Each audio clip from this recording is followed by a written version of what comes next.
সবাইকে স্বাগত জানিয়ে শুরু করছি আমাদের আজকের আলোচনাটি। আজকে আমরা এই ২৬ নম্বর অঙ্ক, যেটা অনুপাতের একটা অঙ্ক, এটা দিয়ে আলোচনাটা শুরু করব। বলা হচ্ছে ৩০ লিটার মিশ্রণে অ্যাসিড ও পানির অনুপাত ৭:৩। ওই মিশ্রণে কি পরিমাণ পানি মিশ্রিত করলে অ্যাসিড ও পানির অনুপাত ৩:৭ হবে। এটা রিটেন পরীক্ষার একটা অঙ্ক, নবম গ্রেডে এসেছিল খাদ্য অধিদপ্তরে। তো দেখেন, আমরা অঙ্কটা শুরুতেই লিখব যে দেওয়া আছে মোট মিশ্রণ কত।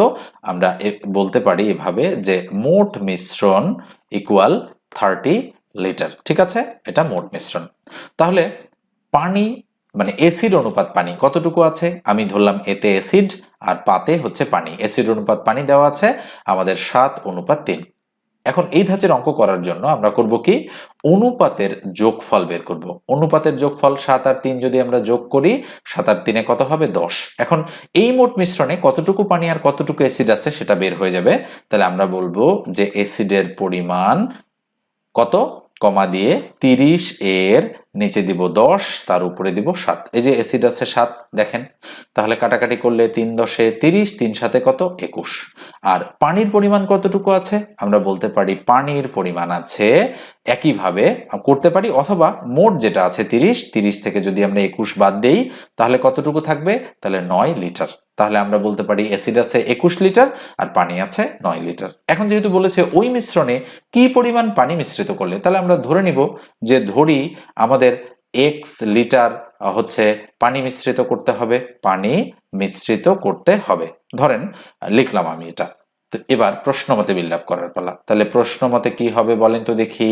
প্রশ্ন মতে হবে এভাবে যে যেহেতু বলা হচ্ছে যে মোট 21 লিটার হচ্ছে অ্যাসিড, তাহলে 21, আর 9 লিটার হচ্ছে পানি, তাহলে দিলাম 9। মানে অনুপাত ভগ্নাংশ কিন্তু একই জিনিস।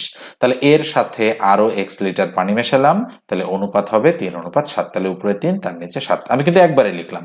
তাহলে বা এটা দ্বারা এটাকে গুণ, তাহলে 3 নং 27 প্লাস 3 দ্বারা x কে গুণ করলে 3x, 7 দ্বারা 1 কে গুণ করলে 7 একে 7, আর 7 দুগুণ 14, তাহলে 147। তাহলে বাকি দাঁড়াচ্ছে 3x ইকুয়াল 147 থেকে 27 মাইনাস। তাহলে বা 3x ইকুয়াল কত হবে, 147 থেকে 27 গেলে 120। তাহলে বা x ইকুয়াল কত হবে, উপরে 120 তার নিচে 3, কাটাকাটি করলে 3 4 এ 12 আর শূন্যটা দিয়ে দিলাম। তাহলে সুতরাং x এর ভ্যালু হবে 40 লিটার। তাহলে নিঃসন্দেহে বুঝতে পারছেন এই অঙ্কটার সঠিক উত্তর হবে 40 লিটার। তাহলে কতটুকু পানি মেশাতে হবে, 40 লিটার পানি মেশালে এই অনুপাতটা আসলে রিভার্স হয়ে যাবে। তো নিশ্চয়ই অঙ্কটা বুঝতে পেরেছেন। যদি বুঝতে পারেন ভালোভাবে, অবশ্যই চ্যানেলটা সাবস্ক্রাইব করবেন আর ভিডিওটাতে একটা লাইক দিয়ে দিবেন। ধন্যবাদ সবাইকে।